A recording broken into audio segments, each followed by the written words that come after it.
Pakistan is the paradise of the Islamists. When Islamists want to perceive, to feel what their heaven on earth is like, they go to Pakistan.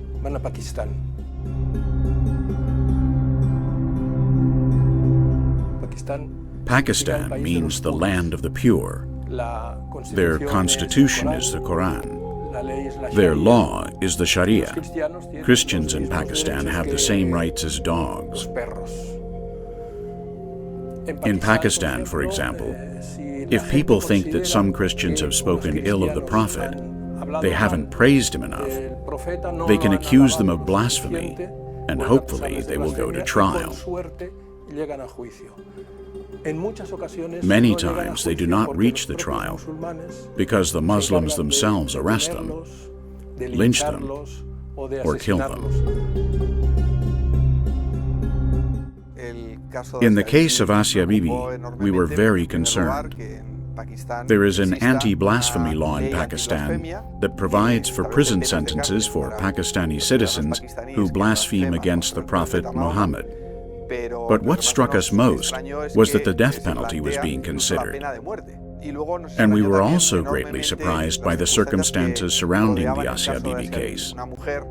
A Christian woman, a mother who was working in the fields near Lahore in a small village, suddenly confronted by two sisters, two Muslim women who essentially, once Asii Bibi offered them to drink from a bucket of water, they said they would not drink because it had been contaminated by having been touched by Asii Bibi herself, who is a Christian.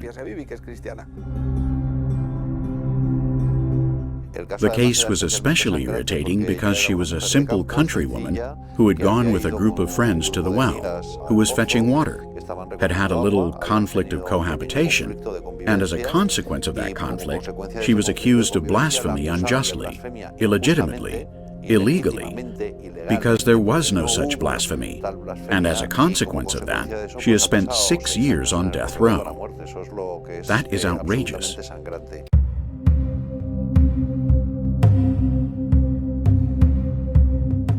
So I became more aware of her case, more knowledgeable about the background, what exactly she was being charged with, that sort of thing.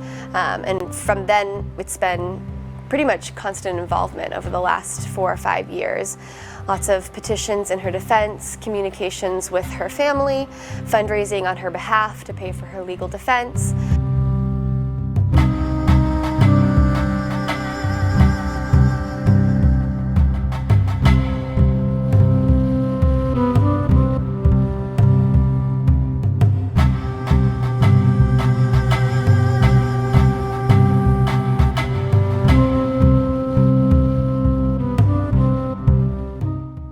We at that time studied here internally what we could do.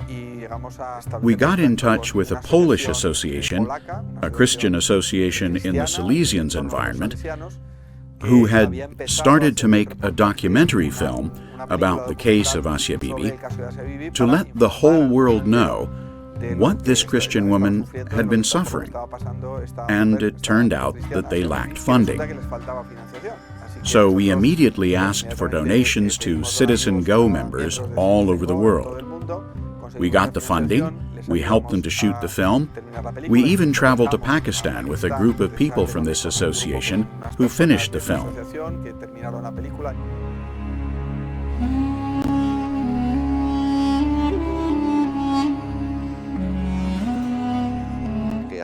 Asii Bibi has become an icon of the defense of religious freedom. That is what seems to me most relevant. That she has become an icon for us, for those who defend religious freedom.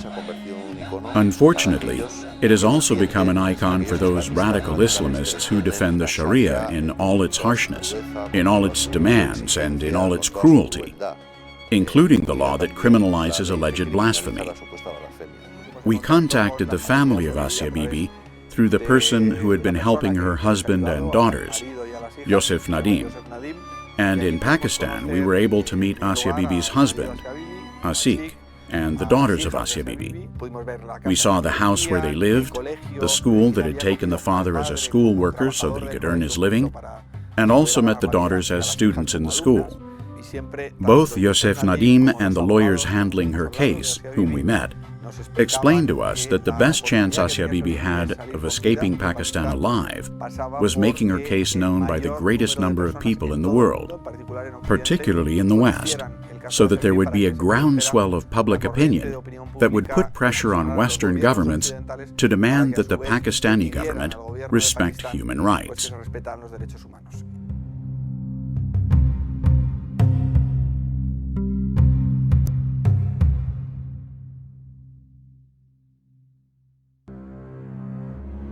Christians in Pakistan live in ghettos. The Pakistani authorities do not call these ghettos, they call them colonies. We visited St. Joseph's Colony, St. Joseph's Ghetto, shortly after the Christians returned to live there. It had happened that a boy living in the ghetto had been accused by a Muslim hairdresser of having despised the Prophet Muhammad. Then groups of Muslims entered the ghetto, persecuted and attacked the Christians who lived there, ransacked their homes, set fire to the ghetto, and razed it to the ground. Of course, the ambulances, the police, the firemen arrived late. No one was ever arrested or charged for the assault on the St. Joseph Ghetto. We happened to be there when the Christians had started to return to the ghetto. We could see that the Christians lived in those ghettos. They lived in neighborhoods where there were no Muslims, neighborhoods where you could see their extreme poverty, where no streets were paved, where there was no sewage system. People threw their waste into the streets. We saw how Christians were marginalized and kept confined. The Christians in Pakistan, as we could see, are structurally discriminated against.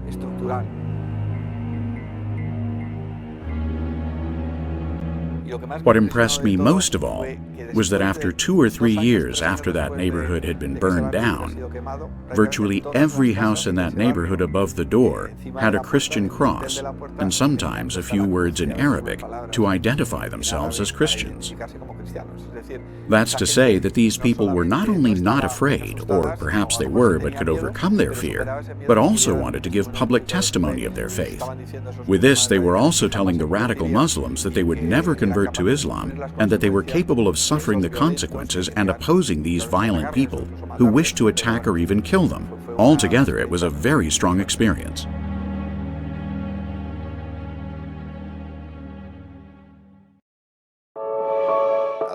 We collaborated with some Polish people and made a final report, a film called Asii Bibi. That's a film that was recorded and translated into several languages, and we distributed through our social networks. It has had a huge impact. Also in the film, there are many details that, from a judicial point of view, were important. Because the key witnesses allowed to decide on Asii Bibi's death sentence did not say in the documentary what they said in the trial, which means that at some point they lied. They most likely lied at the trial. It's the country where, for drinking from a fountain or not praising enough the Prophet Muhammad, they can condemn a person to death, as was the case of Asii Bibi. We helped to finance her legal defense so that, at least, even if the law was unjust, it could be done with all the guarantees. We found there were false witnesses, bought witnesses, made-up evidence, etc. These fakes were the key element within the appeal to Pakistan's Supreme Court that allowed the release of Asii Bibi.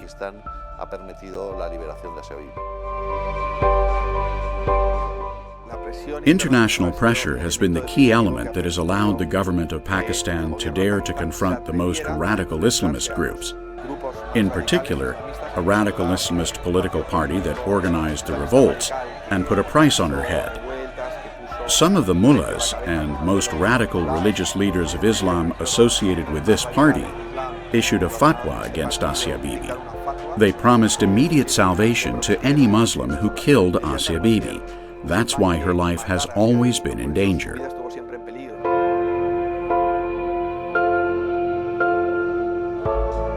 I think politicians listen when their constituents are concerned about an issue, and I think that CitizenGO was a tool for citizens from the United States and from around the world to tell international leaders that they were concerned about this case. They're concerned about the blasphemy laws in Pakistan, but more so they were concerned about the personal story of Asii Bibi, a mother, a wife who's been put in jail for nothing, essentially, for her Christian faith.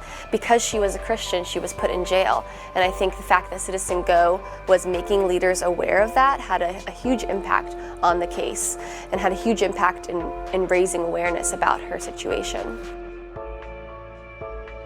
This international pressure led the government of Pakistan to put Asii Bibi in a high-security prison in an isolation cell where she would not mix with other prisoners. They did this essentially because they wanted to protect her life. They knew that if Asii Bibi was killed in the prison, governments around the world would blame the government of Pakistan. Around the world, Pakistan would have been perceived as a third world country which is not able to control or protect one of its citizens, in our case, Asii Bibi.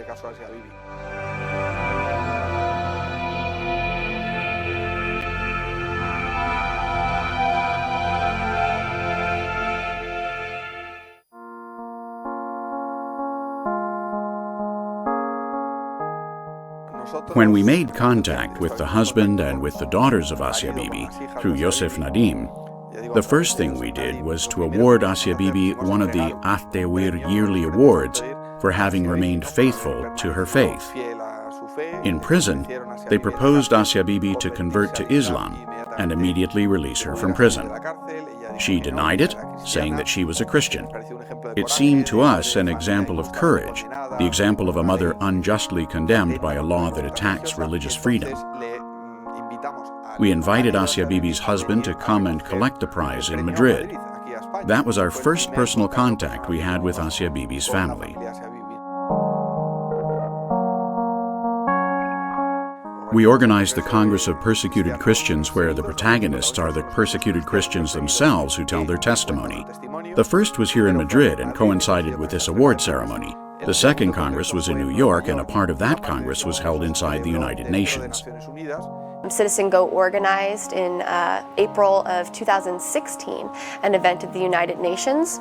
The event was intended to raise awareness about Christian persecution, and Asii Bibi's husband, Ashik, and his daughter, Esham, were able to come to the United Nations to speak on her behalf, to raise awareness about her case, and to ask delegates at the United Nations to act on her behalf, to ask the Pakistani government to release her.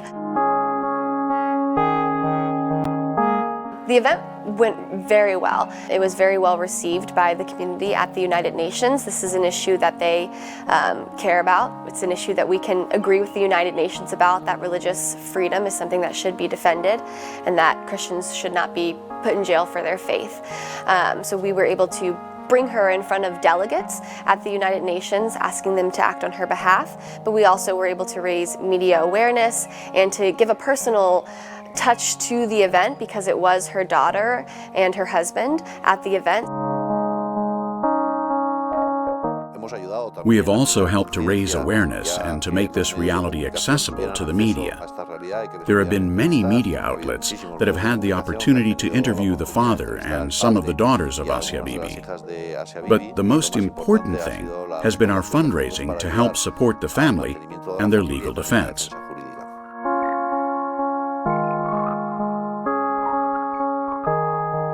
So they were able to communicate that she's not just a face, she's not just a story, she's a person, a human being who is put in jail because of this. And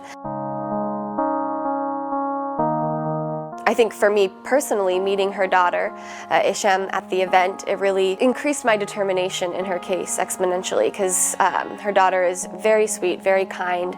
At the event, she was constantly asking to play with my baby, who I had with me at the time, to hold him, to play with him. And you could tell that she had been raised by a loving and caring mother and family. And seeing that, seeing her, increased my desire to see her mother freed, because I couldn't even imagine if my mother, at the age of 10, was put in jail, was taken away from me, and I didn't know when or if I would ever see her again.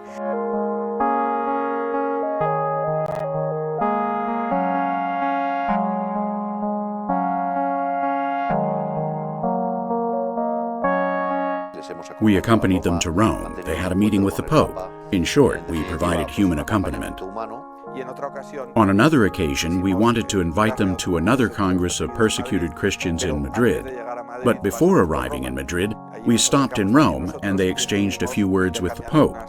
He encouraged them, both Ashik and Hisham, and I think that was another important element in that campaign, that great campaign that CitizenGO launched.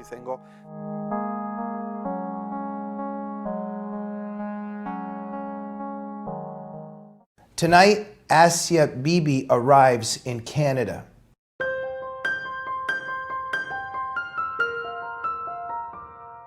The whole process has been like the birth of the mountains because it's been such a long process.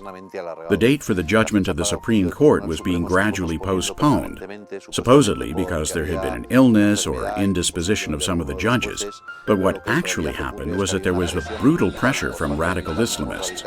These radicals had said that if Asii Bibi was declared innocent, she would be killed in the streets. That's how they verbalized it. There was also a lot of pressure from the West, mainly from the U.S., on Pakistan to listen. If they wanted to receive development aid, they would have to provide reasonable security to their citizens in a reasonable country. There were also several Islamic imams who signed a document in defense of religious freedom, etc.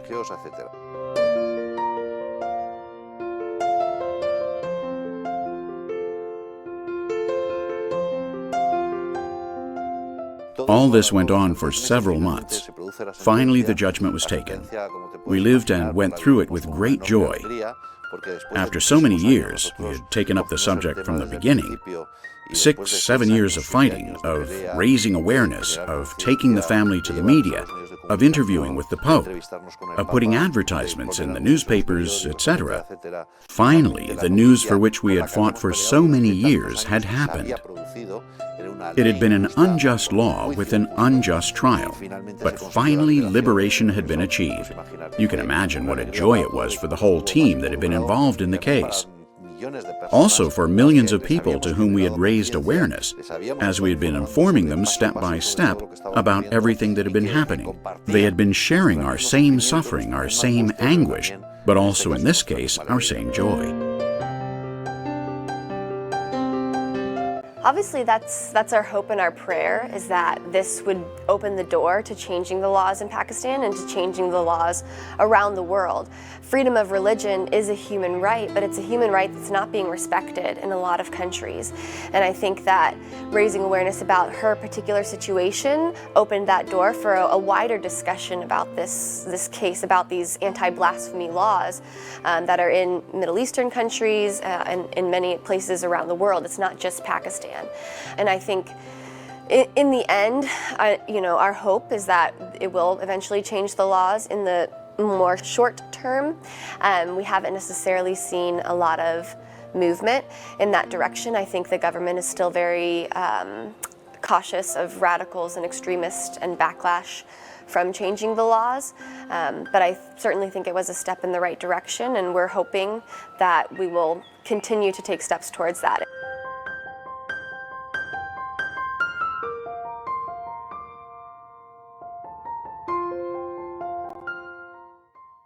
But just after her release, we faced another threat for quite some time because the radical Islamists had threatened that they would kill her if she were taken out of prison. So, the first few days of her release, she was kept inside the prison. Despite being legally and judicially free, she was still in prison, safer than outside.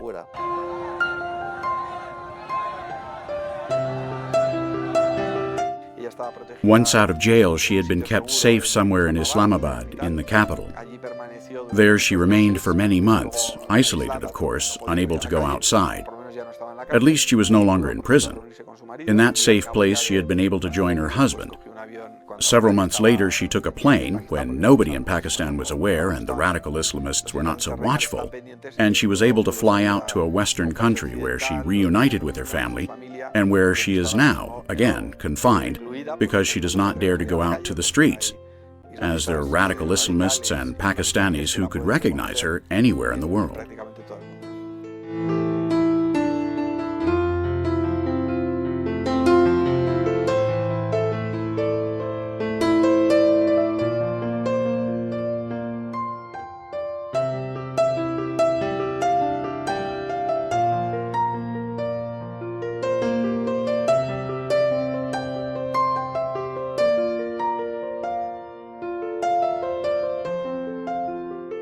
Fortunately, the outcome has been a happy one.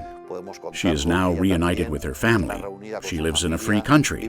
She can pray freely to her God. That is what we are fighting for at CitizenGO to happen all over the world, to all the Asii Bibis. Asii Bibi has been the icon that generated awareness, that has generated mobilization. But unfortunately, she's not the only one. There are many Asii Bibis in the world, not only in Pakistan, but also in Nigeria and other countries. I think one of the main unresolved issues in the world is the issue of religious freedom. I think that what we have to do is to continue to mobilize, to continue to talk about these cases, and to continue to put pressure on our governments to intercede, to take an interest in these Christians who are suffering religious persecution, particularly in those countries where it is the police that persecute the Christians for exercising their religious freedom and rights.